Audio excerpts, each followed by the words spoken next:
Bismillahirrahmanirrahim. Alhamdulillah. Allahumma salli ala Sayyidina Muhammad wa ala ali Sayyidina Muhammad, amma ba'd.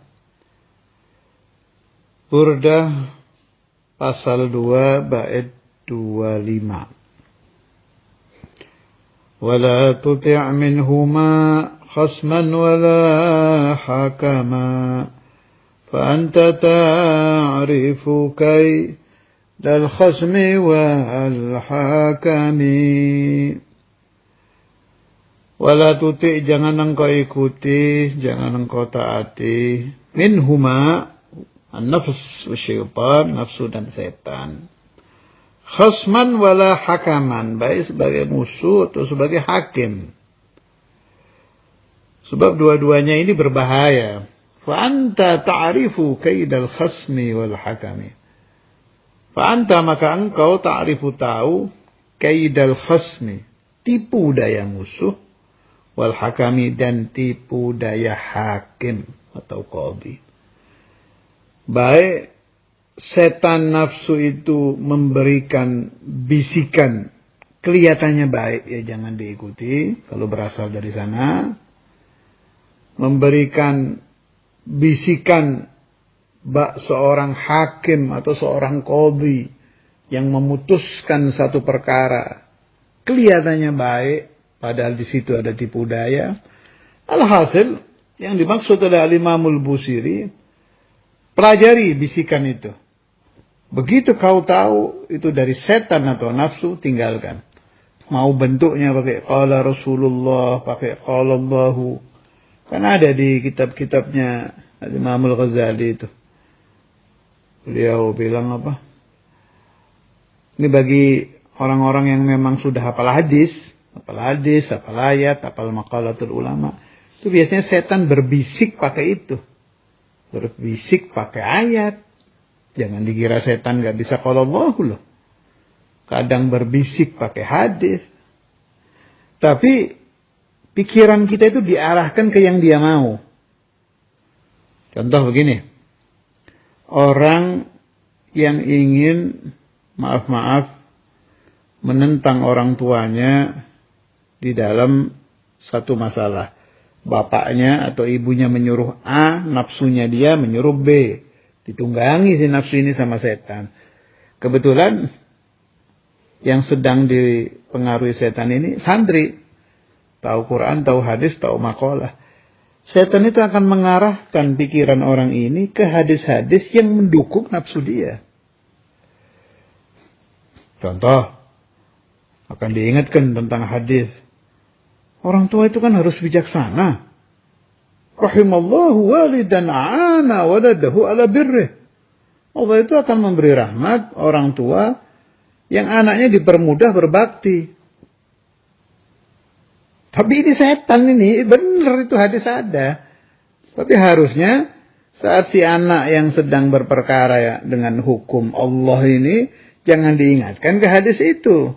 Harusnya diingatkan ke hadis, man asbaha murdiyan li muskhitan liwalidayhi fa ana anhu sakhit, dan sebangsanya.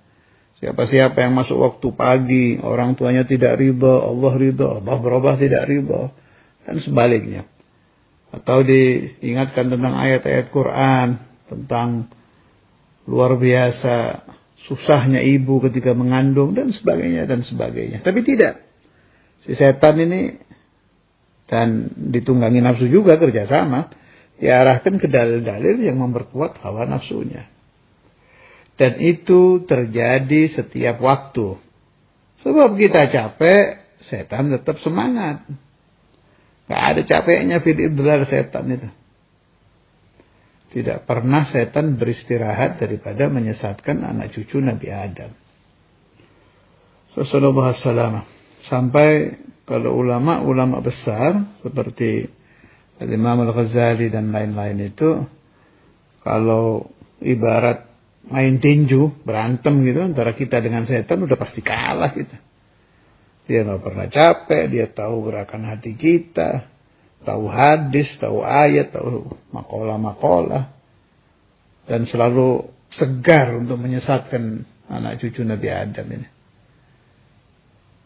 Makanya katanya Imam Al-Ghazali, wa ghairuhu min ahli tasawuf, satu-satunya cara untuk mengalahkan syaitan adalah kita memohon kepada yang menciptakan syaitan.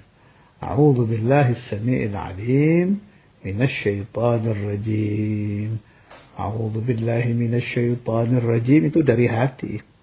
Kita balik memohon perlindungan kepada Allah Azza wa Jalla yang tidak pernah tidak bisa di dalam mengalahkan setan.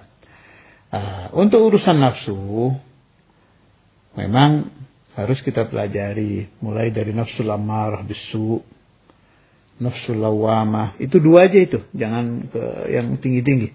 Nafsu mutmainnah itu masih jauh, itu bukan ranah kita itu. Apalagi nafsu radiyah mardiyah kamilah. Ini aja dulu nih, antara ammarah lawamah. Ammarah itu nafsu yang selalu memerintahkan kita kepada keburukan. Di mana ada perintah Allah, pasti nafsu ammarah melawannya. Itu pasti sudah. Jadi kalau ada sesuatu yang kita mau ke situ, hati kita menentang, itu baik berarti. Contoh puasa sunnah. Kan hati kita melawan. Enggak. Nanti lemas. Nanti ini. Nah, itu namanya ammarah, itu yang disuruh lawan itu. Apa ada obat untuk nafsu ammarah? Silahkan Anda baca semua kitab karangan ahli tasawuf, tidak akan ditemukan dua obat. Satu saja. Fi ayyi kitab. Mau kutubul Imam Al-Ghazali, kutubul Imam Al-Haddad, kutubul Imam Sya'rani. Baca itu dan lain-lain. Atau ahli tasawuf modern, orang-orang thariqah yang mutakhirin, mursyid-mursyid thariqah Mu'tabar An-Nahdiyah yang ada di Indonesia ini. Baca aja karangan-karangan beliau-beliau itu. Mulai dari Mbah Khalil Bangkalan, kemudian Mbah Nawawi Banten dan lain-lain. Tidak akan Anda temukan dua obat. Semua sepakat menjawab dengan satu fatwa. Dengan satu jawaban. Dawa'uha mukhalafatuha. Obat melawan nafsu ammarah bisu hanya dengan melawan. Walladzina jahadu fina lanahdiyannahum subulana. Nggak ada dawa'un tsanin, obat kedua tidak ada. Ya cuma itu, dilawan. Supaya muncul jiwa ingin melawan, itu baru ada. Mulai dari kafaratus salati ala Nabi sallallahu alaihi wasallam, banyak tawassul dengan wali-wali, banyak aurat, banyak qiraatul Quran, banyak ziarah magam. Yang punya uang ya banyak ziarah Rasulullah sallallahu alaihi wasallam, banyak umrah dan lain-lain.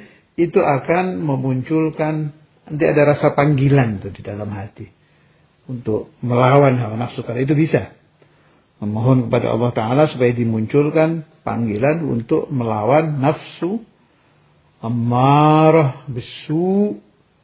Wa ma ubarri'u nafsi innan nafsa la ammaratum bisu.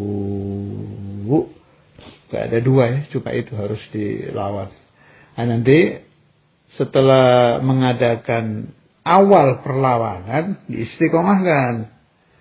Nah, nanti itu tambah ringan, sampai menjadi adah hasanah. Adat kebiasaan yang baik. Hilang itu sudah beratnya itu. Contoh yang paling bagus untuk nafsu ammarah itu ya bulan yang akan datang nanti ini, Syahrul Ramadan. Anda bisa meneliti diri Anda, hari pertama puasa bagaimana sampai 10 hari. 11 sampai 20 rasanya bagaimana. Kan tambah ringan. Apalagi kalau datang Idul Fitr, Anda tambah 6 hari bulan Syawal. Di situ jangan berhenti kalau bisa. Istiqomahkan. Senin Kemis, apa puasa Daud. Ala nasyi'tum, terserah Anda. Mau dahar, mau Daud, mau Senin Kemis, mau dari awal bulan, apa aja lah puasa-puasa sunnah itu. Di situ sambil kita nilai. Nanti Anda paham itu. Apa itu nafsu ammarah bisu? Bagaimana cara menyelesaikan dia? Bagaimana cara membuat si nafsu ammarah ini menjadi anjing yang tunduk kepada kita, itu ibaratnya kan anjing itu. Kita harus menundukkan anjing ini. Setelah si anjing tunduk, baru naik itu. Namanya nafsul lawwamah. Wassallallahu ala sayyidina Muhammad wa ala alihi wa sahbihi wa sallam. Walhamdulillah.